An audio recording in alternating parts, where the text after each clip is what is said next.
Assalomu alaykum. Endi qur'a nazarimda yomon emas, yaxshi o'tdi. Bundan nisbatan zaifroq guruh ham bo'lishi mumkin edi.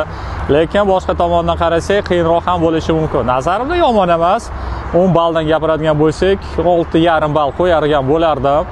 Faqatgina 4-savachadan men sal zaifroq jamoani kutgan edim. Endi hurmat saqlagan tarzda agarda Curaçao yoki Gaiti yoki Yangi Zelandiya tushganida, nazarimda bizning imkoniyatlarimiz undan ham yaxshiroq bo'lar edi deb o'ylayman.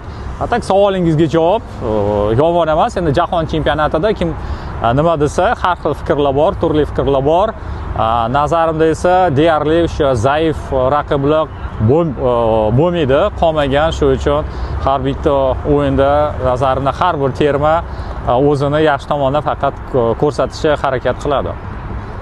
Guruhdagi kuchli raqiblarimiz Portugaliya va Kolumbiya haqida ham gapirsangiz. Endi nafaqat Portugaliya va Kolumbiya, o'sha 4-savachadan katta ehtimol Kongo ham chiqadi. Kongo termasi o'zini guruhida, o'sha Afrika mintaqasida guruhida faqatgina o'sha Senegal o'tkazib yubordi, lekin Kamerunni chiqarmadi. Keyin Nigeriya bilan penaltilar seriyasida ustun chiqdi. Shu joyda Kongo ham juda ham kuchli raqib. Lekin to'g'ri qo'shilaman, baribir Portugaliya bu o'sha jahon chempionatida asosiy o'sha favoritlardan, o'sha da'vogarlardan biri. Qo'shilaman bu fikrga. Endi Kolumbiya ham har tomonlama futbolchilar ham o'sha nafaqatgina o'tda Luis Diaz, balkim har bir chiziqda biz bilamiz, masalan James Rodriguez ham balkim uni klub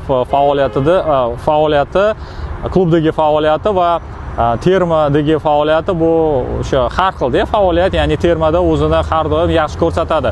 Ya'ni demoqchiman, har bir chiziqda yaxshi futbolchilar bor, o'yin shakllangan va shu mavsumda o'zini o'sha Cannibal anaqa saralash o'yinlarida biz ko'rdik, Kolumbiya o'zini juda ham yaxshi ko'rsatdi. Nima desa bo'ladi, Portugaliya guruhda yaqqol favorit deb o'sha ko'rinmoqda hozirgi kunda. Endi 2-o'rin, 3-o'rin uchun nazarimda O'zbekiston o'sha 3-o'ringa harakat qiladi deb o'ylayman.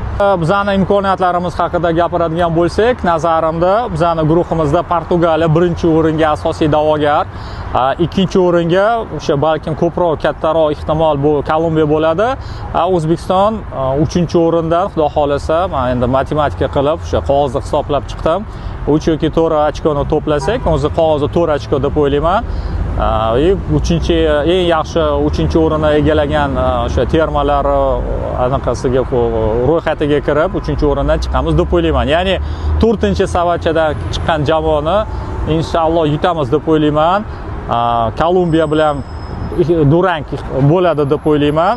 Endi taxminlarim shunaqa. Portugaliyaga agarda mag'lub bo'lsak, o'sha yirik hisobda bo'lmasa, masalan 0-1 yoki 1-2 yoki masalan 0-2 bo'lsa ham, o'sha keyin to'plar farqi ham inobatga olinsa kerak va nazarimda 3-o'rindan biz guruhdan chiqamiz deb o'ylayman. Endi favoritlar, da'vogarlar asosiy bir nechta eshelonlar bor. Birinchi eshelon, ya'ni o'sha yaqqol favoritlar menga ko'rinadigan termalar bu albatta o'sha amaldagi jahon chempioni Argentina, bu amaldagi Yevropa chempioni Ispaniya va bundan tashqari Fransiya termasi ham, chunki tarkib borasida o'yin ham shakllangan, tarkib borasida juda ham o'sha 3ta kuchli terma deb o'ylayman. Ikkinchi eshelonda Angliya bilan Germaniyada bor va hokazo boshqa jamoalar bor va o'sha birinchi eshelon bilan ikkinchi eshelonning o'rtasida bitta terma bor, bu Portugaliya termasi. Uni ham endi birinchi anaqasiga qo'shmayman, lekin ikkinchisidan nisbatan sal ustunroq deb o'ylayman. Mana bu shu asosiy da'vogarlar.